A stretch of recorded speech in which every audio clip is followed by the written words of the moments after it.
తగిన నిధులు ఇవ్వాలని MLA doctor Sanjay Kumar demand చేశారు. కేంద్రానికి రాష్ట్రం లక్షల కోట్ల రూపాయలు చెల్లిస్తున్నా తిరిగి తక్కువ నిధులే వస్తున్నాయని అన్నారు. మొక్కల కొనుగోలు అంశంపై కేంద్ర ప్రభుత్వం శ్వేతపత్రం విడుదల చేయాలని కోరారు. జగిత్యాలలో కేంద్రీయ విద్యాలయం కోసం 6 ఎకరాల స్థలాన్ని కేటాయించి చదును పనులు కూడా చేపట్టామని తెలిపారు. స్థలం పేరుతో కేంద్రీయ విద్యాలయాన్ని ఇతర ప్రాంతానికి తరలించే ప్రయత్నాలు చేయొద్దని హెచ్చరించారు.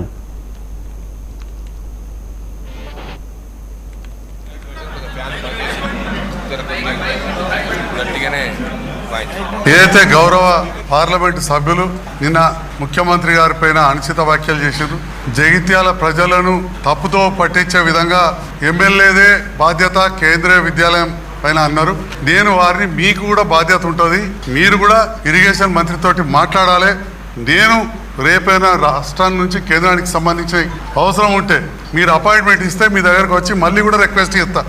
మీరు నన్ను ఏదో మాట్లాడాలని కూడా నేను బాధపడను.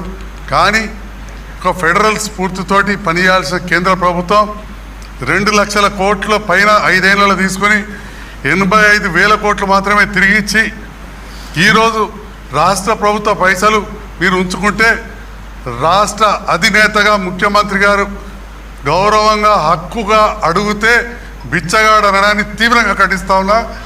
మళ్ళీ చెప్తా ఉన్నా, జగిత్యాల కేంద్రీయ విద్యాలయం విషయంలో మీరు రాజకీయం చేయడం తగదు. మీరు అన్నదే కావాలి, అన్నంత కావాలంటే అది స్వయం ప్రతిపత్తి గల సంస్థ. అన్నాన్ని స్థలాన్ని ఇచ్చే పరిస్థితి ఇప్పుడైతే లేదు. రెడీగా ఉన్నది టిఆర్ నగర్లో రోడ్డుకు 200 కిలోమీటర్ల దూరంలోనే 200 మీటర్ల దూరంలో ఉన్నది. మొక్కల కొనుగోలు కేంద్రం విషయంలో మీరేమిస్తున్నారో సపోర్ట్ రైతులకు చెప్పాలి. ఏదైతే గౌరవ పార్లమెంటు సభ్యులు నిన్న ముఖ్యమంత్రి గారి పైన అనుచిత వ్యాఖ్యలు చేశారు, జగిత్యాల ప్రజలను తప్పుతో పట్టించే విధంగా ఎమ్మెల్యేదే బాధ్యత కేంద్రీయ విద్యాలయం పైన అన్నారు. నేను వారిని మీకు కూడా బాధ్యత ఉంటుంది, మీరు కూడా ఇరిగేషన్ మంత్రితోటి మాట్లాడాలి. నేను రేపైనా రాష్ట్రం నుంచి కేంద్రానికి సంబంధించి అవసరం ఉంటే మీరు అపాయింట్మెంట్ ఇస్తే మీ దగ్గరకు వచ్చి మళ్ళీ కూడా రిక్వెస్ట్ చేస్తా. మీరు నన్ను ఏదో మాట్లాడాలని కూడా నేను బాధపడను.